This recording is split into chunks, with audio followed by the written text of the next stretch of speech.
Je rappelle que on a pléthore d'études qui nous montrent aujourd'hui que la plupart des discriminations sont inconscientes. S'il y avait que les racistes, les sexistes, les homophobes qui discriminaient, il y aurait moins d'inégalités dans la société. Alors il faut lutter contre eux, mais il faut surtout lutter contre ces mécanismes qui font que, au bout du bout, j'ai une tendance à l'endogroupe, à privilégier la personne qui me ressemble. Et ça, c'est tout le travail d'objectif, des recrutements, de l'évolution, et c'est le boulot de formation des managers.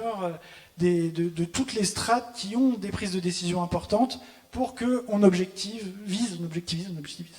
Et la dernière chose, c'est comment ces études viennent à la fois banaliser ce sujet, parce que là c'est la première année, donc forcément c'est un peu innovant, mais si on la refait dans 2 ans, puis dans 4 ans, tant mieux, ça va devenir normal de parler de ce sujet-là. Ça doit devenir normal d'avoir des politiques dédiées.